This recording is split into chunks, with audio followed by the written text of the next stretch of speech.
Pag-aralan ng wasto, panatiling sariwang hangin. Sundin ang batas, unawain ang layunin. Sabi po sa Section 8, Accreditation of PCOs. The managing heads of establishments, LGUs, and other government institutions shall apply for the accreditation of their appointed or designated PCO at the concerned EMB regional office within 15 calendar days from the date of appointment or designation. So sa isang establishment, dapat merong isang appointed or designated PCO and will seek accreditation within 15 calendar days from the date of appointment. Sa pag-secure ng accreditation, sa pag-apply ng accreditation sa EMB Regional Office, kailangan na-observe yung qualification. Nakalagay na sa Section 6 yung mga basic qualification and competency requirement. Ang managing head dapat mag-submit ng application to the EMB Regional Office ng mga pertinent requirements. Requirements for accreditation of their appointed or designated PCO. Ang mga requirements na hinihingi base sa Section 8 ay ang sumusunod. Letter of appointment or designation as PCO of the establishment, curriculum vitae with ID picture of the appointed or designated PCO, notarized affidavit of joint undertaking of the PCO and the managing head, proof of the appointee's qualifications such as certificate of training of basic PCO training, and for Category B establishments, include the valid Professional Regulation Commission license, if applicable.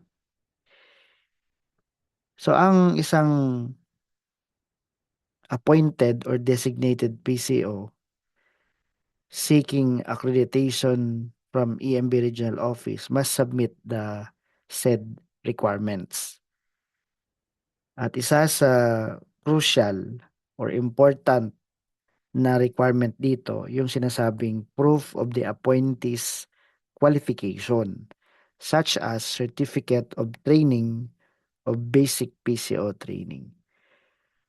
Kaya dapat ang managing head isesend niya ang kanyang appointed or designated PCO sa training. Ang title ng training na isinulat din naman sa Section 6, sabi dito sa Section 6, has completed the basic PCO training course by an EMB recognized training institution within the last 3 years. Dapat merong pag-complete ng basic PCO training at yan yung tinutukoy sa Section 8. So, with respect to training, the JP Environment Consultancy Services is or will be conducting a basic training for pollution control officer on May 12 to 15, 2026 at El Grande Residencia Hotel and Resort, Lipa City, Batangas. At kung gusto nating mag-join sa training na yon, contact 0998-543-5466 or 0917-360-1178 or mag-email sa jpex2019@gmail.com or mag-comment na lang dito. Now, Kapag nakakuha ka na nung Certificate of Training, isa na yan sa malaking bagay sa pag-a-apply ng accreditation kasi qualified ka na.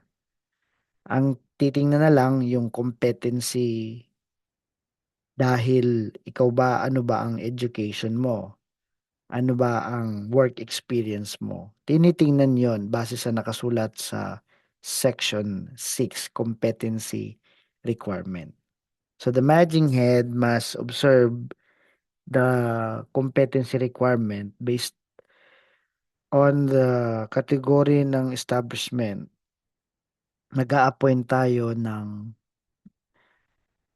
compliant or merong competency. So yung mga driver ng limousine, di naman basta yan pinapa-drive sa kung kani-kanino. May mga skills, may experience, may knowledge yung nagda-drive doon. Dahil kung hindi, ibabangga ka talaga sa mga iba't ibang violation. So, ganun din sa pag-a-appoint ng PCO and eventually sa accreditation ng PCO based on the category. So makikita mo sa Section 8, once approve yung ating application for accreditation, mabibigyan ka ng Certificate of Accreditation, naka-imply doon yung anong category ng establishment. Nakasama din yung responsibilities mo bilang PCO. At kailangan magampanan mo to dahil meron ng nagbibigay sa iyo ng ganyang responsibility. At pwedeng bawiin na lamang yun sa iyo kung talagang hindi ka nagpe-perform. Gaya ng nakasulat sa Section 14. Sabi dito sa Section 14, Revocation of PCO Accreditation. Hindi yan forever na pwedeng nasa iyo. In fact, meron nga yang renewal every 3 years as exemplified in Section 11. So, dyan muna tayo sa Section 8 bago punta na lang natin yung mga ibang sections sa mga susunod na video. So, basically, dapat after na ma-appoint, ma-designate ang isang PCO, ang kasunod na ay accreditation. Paano mag-apply ng accreditation? Yan yung mga pwede nating daanan. Pero pwede kang pumunta dito sa pco.emb.gov.ph para sa iyong application for accreditation.